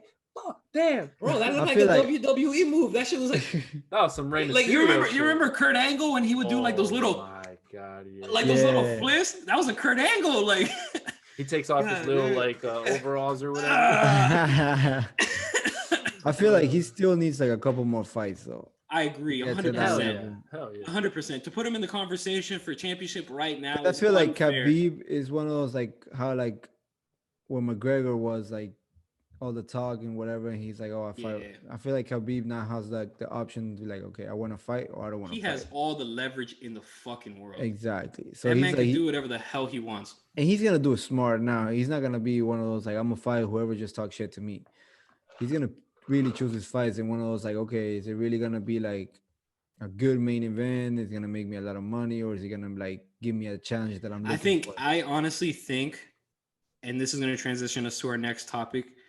I honestly think Khabib wanted McGregor to win so he could get that next payday. Beat that ass. That's why I think he told Dana what he told him was because he wanted more than anything to put the smackdown on McGregor Part 2 and get that stupid payday because he will be walking away with $2 million or more dollars.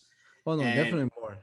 Yeah, definitely way more because McGregor, he would have hyped that fight up like. Oh yeah, because McGregor for this fight, McGregor walked away with $5 million and Poirier walked away with $1 million, or a little bit more than that. But that's kind of like how the numbers were rounding up. It's crazy that like to us we're nobodies. That number's insane. But then like when you compare it to let's say like boxing bags, it's like this sport's so much more like gruesome and like this shit's intense and why are they getting paid so much less? Like, bro, come on, we gotta up that bag for them.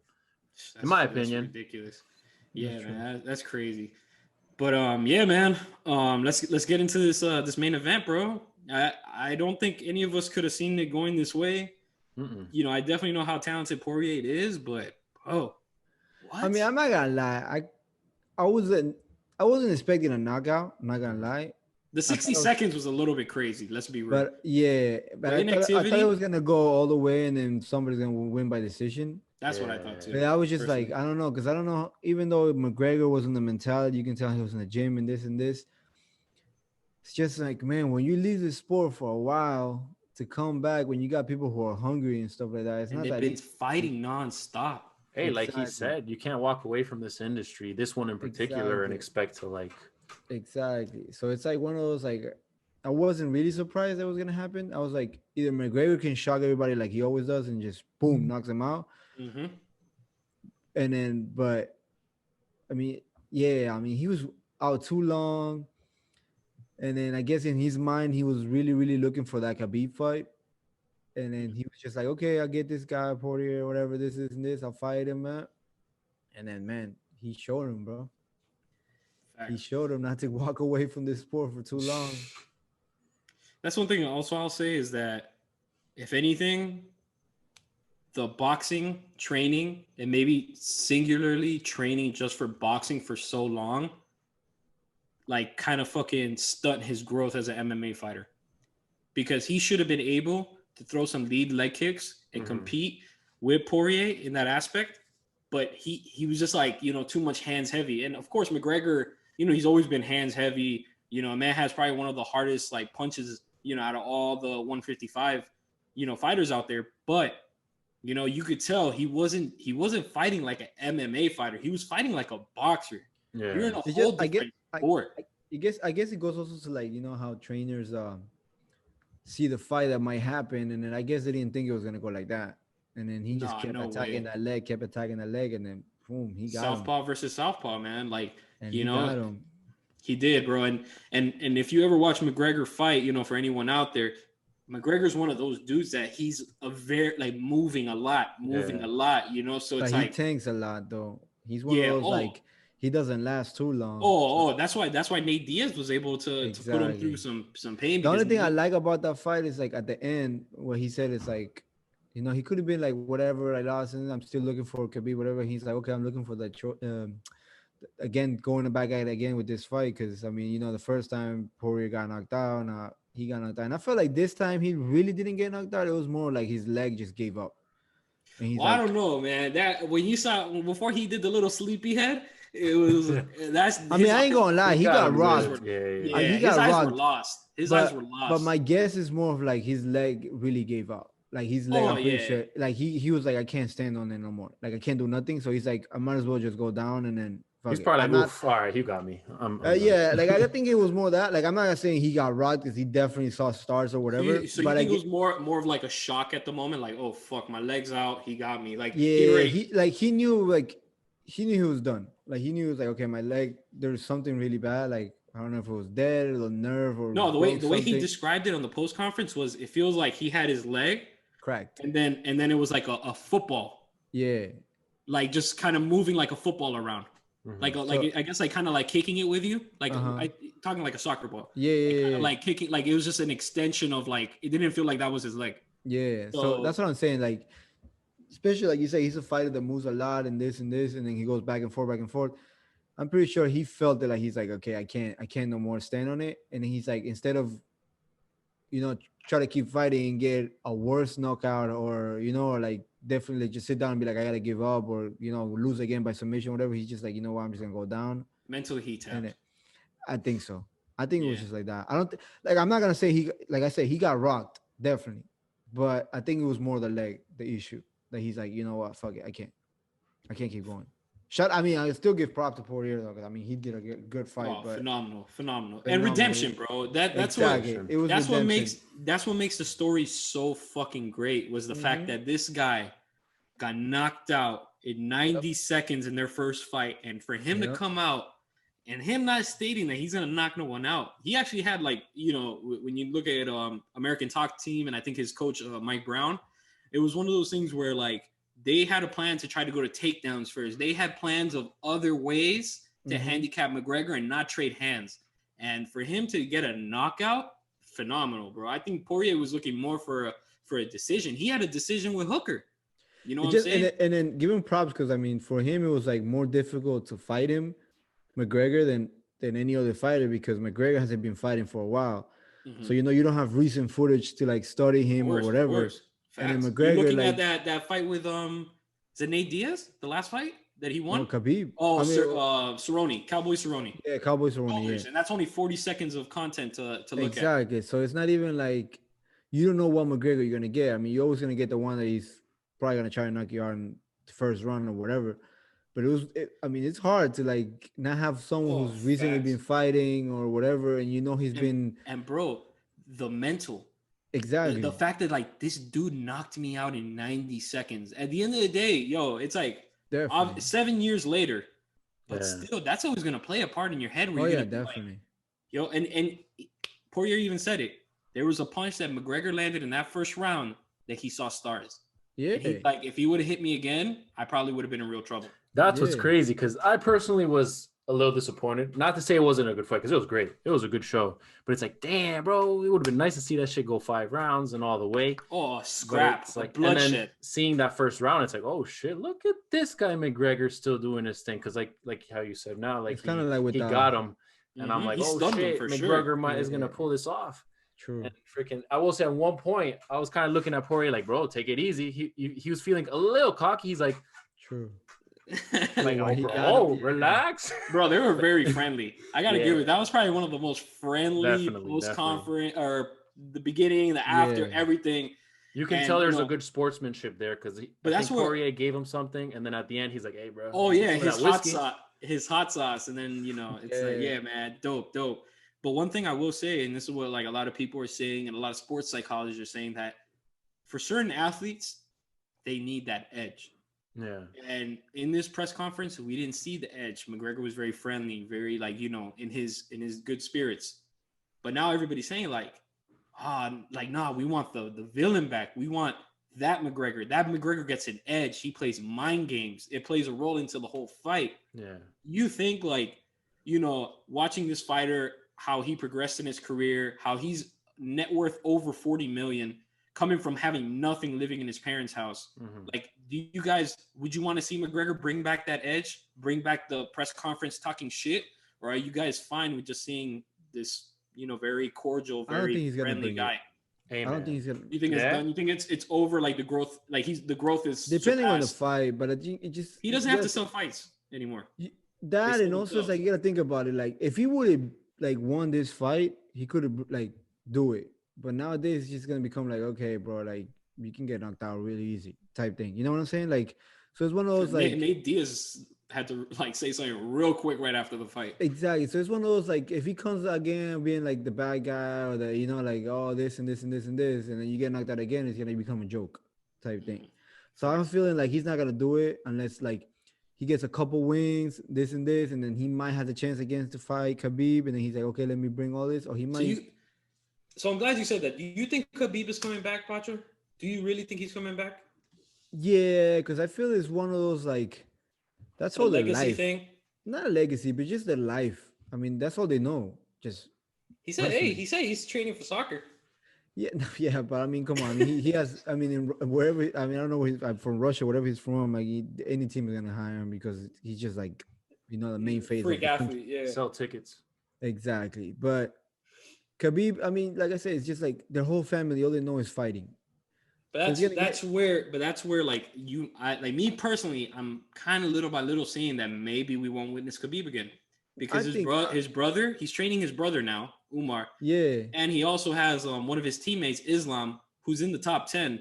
And it's one of those situations where what if he just falls back and takes that role of his pops? But like it goes back into the sense of like he's gonna look for the right fight. He's not gonna go for anybody talking shit. He's gonna be like, okay, I want to fight him just to fucking shut him up. He's gonna be looking for the right fight. But I guess it goes with like anybody. Like let's say for me, soccer, like I've been through injuries and everything, and then I'm still gonna be playing. Even if this is hurting or I had a shit day, I'm still gonna go play soccer. So it goes with him. It's like fighting for him is all he knows. So like you say, he's training his brother and like cousin, everything, because the whole family is Yes, fighting. yeah. And That team in Russia is legit. Exactly. They're all in Bellator. They're in A1 Championship. They're in UFC. So definitely, but it's just the fighting in him. He's gonna kind of want that back. He's gonna get to the point like, okay, I'm doing all this, I'm keep training this and The this. legacy of 30-0, because he always wanted to accomplish 30-0. That's what That I'm was saying. the So, but promise he's he had gonna for be his looking father. for the right fight. He's not gonna be looking not anymore for like, okay, he's a contender. Like I'm gonna fight him. I don't think he's gonna get to that unless he really worries about the championship, but I'm pretty sure he's gonna be looking for one of the fights that's like, okay, I like this challenge. Like this is gonna make me go to the gym and really train. It's not gonna be one of those like That's where let me maintain and then I'll fight him and I know I'm gonna beat him type shit. that's You know what I'm saying? that's where like honestly like Charles Oliveira, man. Charles Oliveira, bro, crazy Brazilian jiu-jitsu. He can handle being on the floor where Exactly. Khabib likes to take it. I think that Exactly. would be, and that's obviously Khabib already beat Poirier, Khabib beat Gaethje, Khabib beat all the guys you can fucking think of. But Exactly. he hasn't fought Oliveira. Oliveira's on an 8-match win streak. You know, he's the only one that can kind of hold it down on the ground besides Chandler, because Chandler's a wrestler at the end of the day. So, it's one of those things where it's like, it's definitely like now this is where we see where the UFC takes it from here. Exactly. Do you do an interim title? Let Poirier and Oliveira fight it out. Chandler versus Gaethje, let them fight it out.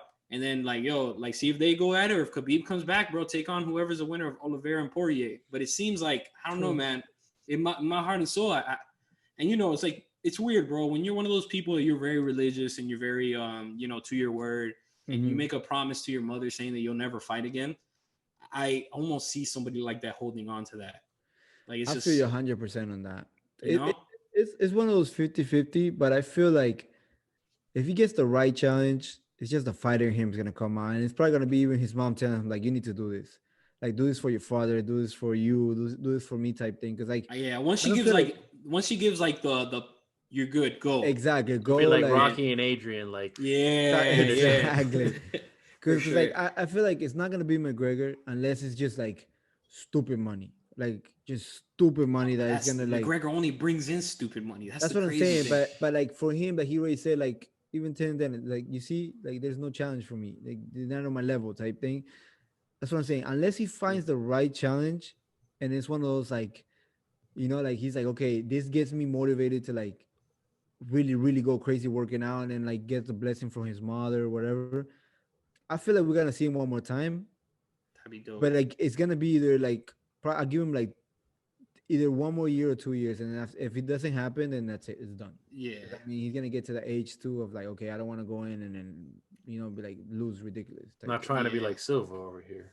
Yeah. Exactly. But like I said, it's just the fighters in them, man. That's the only thing they know, and they want to keep going and keep going. And it's like that challenge of like, can I do better? Can I do better? And then until one point, it's just like it gets like kind of like Tom Brady, like bro, he's like you say, he's the GOAT. He doesn't need to prove nothing more. But it's just like that fire in them that they're like, okay, I need to keep going. I need to keep going. I can do it one more year. I can do it one more year. So it's one of those like those players like or fighters. Like I feel like Khabib is one of them. Like I feel like we're gonna see him one more time, but it's just gotta be the right challenge. It's not gonna be anybody. It's gonna be someone that's like, all right, this is it. Facts, man. And now that we got the real fighting out the way, let's talk about some bullshit fighting. Oh, Jake Paul versus Dan Askren. Jake Paul, YouTuber, and the dude that got knocked out. The fastest knockout in UFC history. Exactly, by our boy Florida's own Jorge Masvidal. What do you guys think? Knock him out faster than him. Yeah, the thing is, Dan Askren doesn't have he's not really a boxer, bro. He's a ground game kind of guy. That's one thing I want to mention about it's Jake Paul, right? For this one. So it's like, all right, so I get it, hey, shout out to you. You got your bag, you're doing your thing, celebrity status through the roof. But it's like, bro, if you're talking so much and it's like, damn, would you be willing to back that up? Let's say if you go into his type of fighting, I bet you most likely probably will not. But you're asking him to go to boxing. I'm glad you said that because before Dan Askren, one of McGregor's training partners, Dylan Dennis, I don't know if you guys seen the whole interaction between the two, that. He was on Food Truck Diaries. He threw something at him. Yeah. So the dude they threw that at, Bellator. He's a Bellator fighter. He's under contract. Yeah. Bellator only allowed him. They're like, okay, we'll let you go do the boxing match, only if he's in agreement to come fight in Bellator, and he turned it down. I mean, at the end of the day, you gotta think about it. I mean, it's a lot easier to talk. He's fighting. I think his first fight was the other YouTuber. Then he fought KSI or something like that. Then he fought Nate Robinson.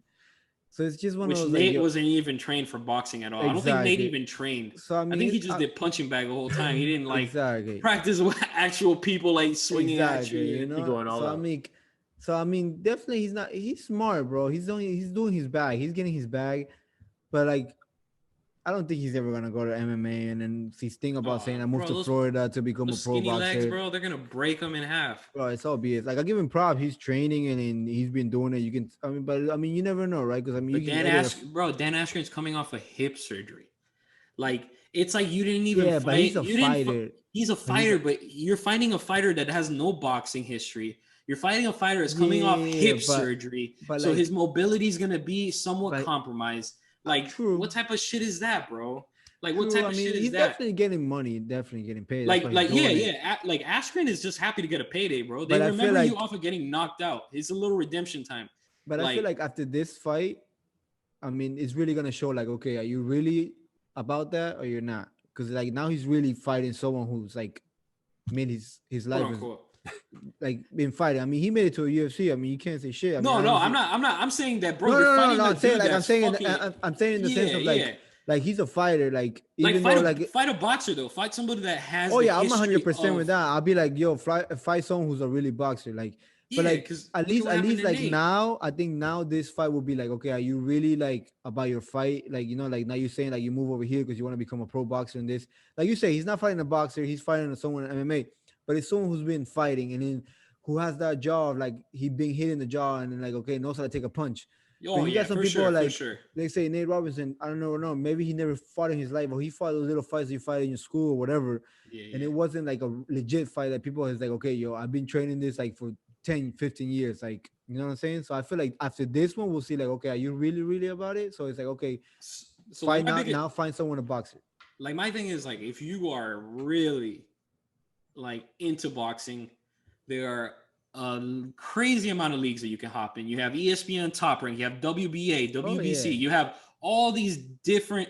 So if you really want to be a boxer, you can actually fight there and fight for That's what I'm 10 rounds, saying. not That's what I'm 8 saying. rounds. So Exactly. obviously it's for entertainment. It's for entertainment. Yeah, Exactly. because there's no way in hell you really want to be a boxer if there's tons of different leagues and tons of Bro, and real then he's talking competitors. all that shit about people who are not really fighters, bro. Exactly. At the end Or of the day. retired or are hurt or going through. It's like, come on. That's what I'm saying. After this fight, even though like you say he's retired, he just coming off a hip. I don't know if he's retired, but let's say hip surgery or whatever.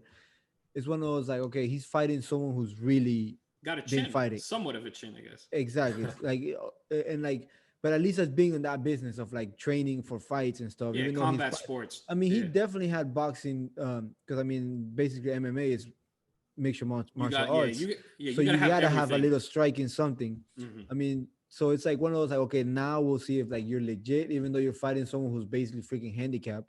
So it's like, but it's like before you were fighting people who's not even fighters. So it's like you were talking all this shit about you didn't even took Dylan whatever his name is. Yeah, Dylan Dennis. Dylan Dennis, yeah, and he's a real fighter too. I mean, also he's not a striker because he's more of a jiu-jitsu.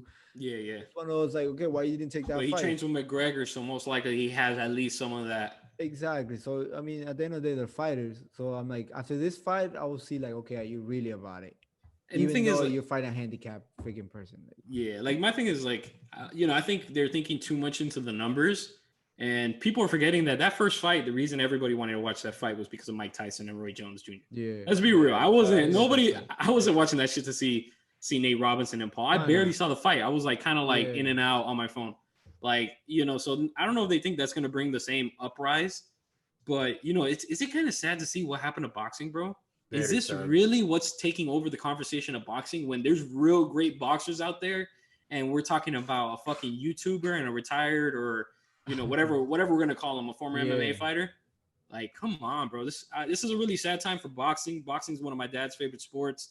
And You it know, sucks I- because he got hyped, with like Man, it's just sad. with what's it called? Anthony Joshua? No, not Anthony Joshua with what's his name? Damn, I keep forgetting. Tyson Fury. Tyson Fury, all those fights. And he was supposed to fight Wilder, and then you had the one Mexican dude that knocked Joshua out. And then they go back and knocked him out. So it was one of those, Yeah. like it was starting to get like the heavyweight back. No, and then you got the the Ryan Garcias. You know, a bunch of what is his name? Gervonta Davis. Speaking of Ryan Garcia, is that really gonna happen? Pac-Man so. and Ryan Garcia. I think so. Now with this McGregor kind of like hype dying down, and most likely McGregor going back to fighting UFC, I think we're getting a clear line that Pacquiao fight him is going to be a legacy fight later on. Yeah. And like, you know, I think it might be Ryan Garcia versus Pacquiao. I kind of want Pacquiao to put that pretty boy in his ass. I'm sorry, bro. It's just like, you know, Buddy's kind of like, I don't know. He's corny, man. What's the age difference there? That's wild. Oh, probably like at least 20. Gotta at least be 20. I think the kid's like 23, and Pacquiao's definitely well over 40. Yeah. I would think. Definitely. I'm not sure. Sounds right. Yeah, I think so. It sounds right. No, and then we got the Logan Paul and Mayweather next month. It's gonna be fucking another money bag grab. Yeah. Definitely. Man. Crazy, bro. Crazy, man. But definitely, man, combat sports is here, bro. It's here. If you guys didn't know, and obviously we're probably just late to the show because you know a lot of things been going on with our teams and shit. But damn, dog, like this is good, bro. And UFC 258, February 13th, we got Usman against Burns, former training partners. Yeah, you know, like and Burns was the one that actually trained with Chandler. Mm-hmm. So, you know, that's one camp right there. It's going to be dope to see. You know, Usman's known for taking people to the ground, but Burns, bro, he got that jiu-jitsu background. So it's going to be fucking interesting to see that shit, bro. Very. Yeah, it's going to be a good one too. Yeah, man. But, you know, as far as me, bro, that's all I got. Hey, man. Same here. What a show we did today, fellas. That was good shit. Good shit. Yep. It was a good one. It was a good one. So, all right, that's it for us, fellas, ladies, gentlemen, everybody, viewers. Thank you for tuning in. It's your boy, Jay Escadio. You already know. We out. Deuces. Oh, Mizzy, and subscribe. Yes, please.